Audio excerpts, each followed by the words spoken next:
नमस्कार, मैं हूं दिव्या कोचर और आप देख रहे हैं TV9 भारतवर्ष। बिहार के बाहुबली नेता आनंद मोहन अब आजाद हो चुके हैं। उन्हें जेल से निकालने की इतनी हड़बड़ी थी कि सूरज की किरण निकलने से पहले तड़के 4 बजे ही जेल प्रशासन ने सारी कागजी कार्रवाई पूरी कर जेल से उन्हें विदा कर दिया।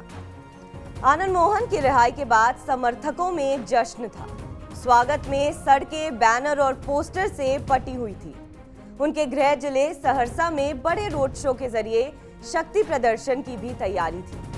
हालांकि आखिरी समय रोड शो कैंसिल कर दिया गया।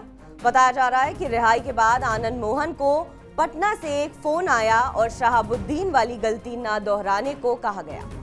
इस कॉल के बाद आनंद मोहन सहरसा जाने का प्लान कैंसिल कर पटना चले गए। रोड शो भले ना हुआ, लेकिन रिहाई के बाद कुछ वैसा ही नजारा था जैसा 16 साल पहले आनंद मोहन के जेल जाने के वक्त था।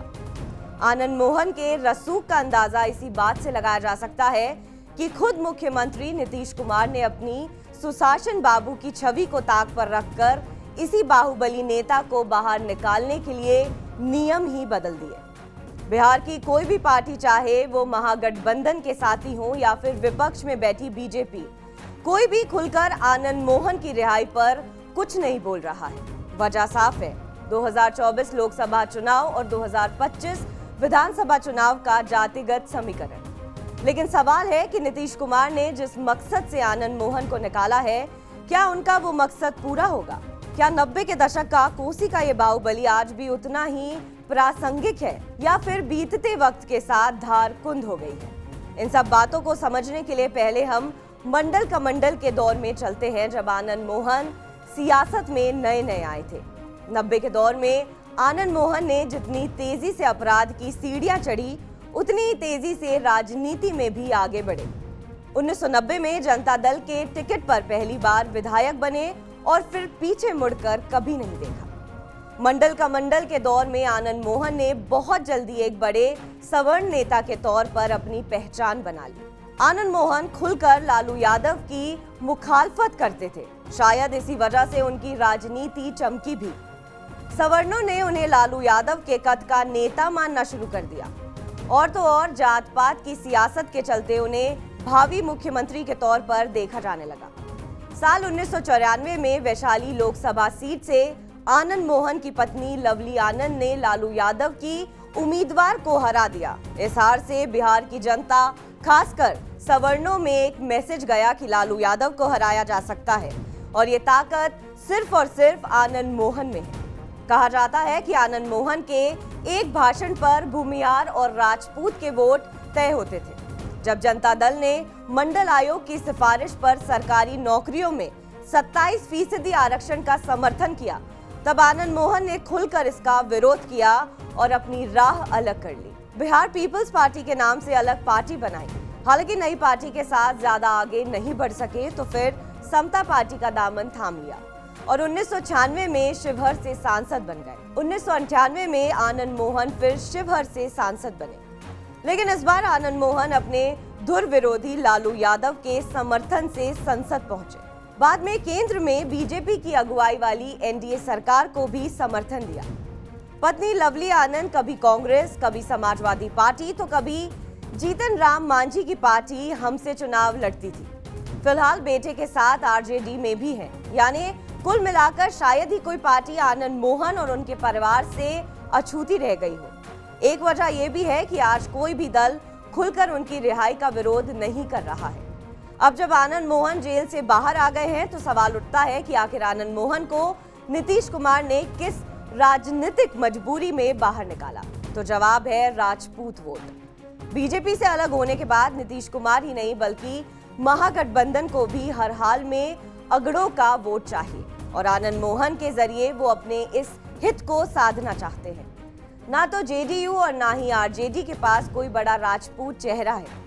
आज भी बिहार की राजनीति में आनंद मोहन की गिनती सबसे बड़े राजपूत नेताओं में होती है। मौजूदा समय में आनंद मोहन के टक्कर का कोई भी राजपूत नेता नहीं दिखता है। कोसी और उसके आसपास के इलाकों में आज भी आनंद मोहन का उतना ही रसूख है जितना कि पहले था। आरा, सासाराम, छपरा, रोहतास जैसे बिहार के राजपूत बेल्ट में भी आनंद मोहन का दबदबा है। बीजेपी के पास राधा मोहन सिंह और राजीव प्रताप रूडी जैसे बड़े राजपूत नेता तो हैं, लेकिन फिलहाल वो अपनी ही पार्टी में हाशिए पर चल रहे हैं। आरके सिंह केंद्रीय मंत्री हैं, लेकिन उनका राजनीतिक रुतबा उस कद का नहीं है। दूसरी ओर बीजेपी जानती है कि भूमियारों के साथ राजपूत भी उसके हार्डकोर वोटर हैं, इसलिए आनंद मोहन की रिहाई का विरोध कर कोई रिस्क नहीं लेना चाहती। अब आज की तारीख में आनंद मोहन की प्रासंगिकता समझने के लिए बिहार की राजनीति में राजपूत वोटों के समीकरण पर एक नजर डालते हैं। बिहार में राजपूत आबादी 5 से 6% है।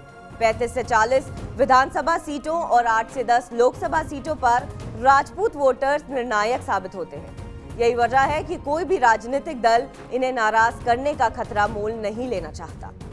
2019 लोकसभा चुनाव में बीजेपी ने कुल 5 राजपूत नेताओं को टिकट दिया था और सभी जीतकर संसद पहुंचे थे। वहीं 2020 बिहार विधानसभा चुनाव में कुल 28 राजपूत विधायक बने, जिनमें सबसे ज्यादा 15 बीजेपी से थे। ऐसा नहीं है कि राजपूत शुरू से ही बीजेपी के समर्पित वोटर रहे हैं। 2014 से पहले, या यूं कहें कि केंद्र में नरेंद्र मोदी के आने से पहले राजपूत आरजेडी के साथ थे, लेकिन बाद में उन्होंने अपना मन बदल लिया। अब लोकसभा चुनाव से पहले नीतीश कुमार ने आनंद मोहन को जेल से निकालकर राजपूतों के साथ इमोशनल कार्ड खेला है। अब देखना होगा कि आनंद मोहन राजपूतों को नीतीश और तेजस्वी के साथ ले जाने में कितने कामयाब होते हैं, या नीतीश का ये दाव धरा का धरा रह जाता है। ऐसा इसलिए क्योंकि इस बात को नजरअंदाज नहीं किया जा सकता कि पिछले 2 दशक से आनंद मोहन राजनीति से दूर है। पहली बार पत्नी सांसद बनी, लेकिन उसके बाद लगातार 5 चुनाव हार चुकी हैं। आनंद मोहन खुद भी 1999 और 2004 का चुनाव हार गए थे। ऐसे में राजपूत वोट पर उनके दबदबे को लेकर एक बड़ा प्रश्न चिन्ह जरूर है।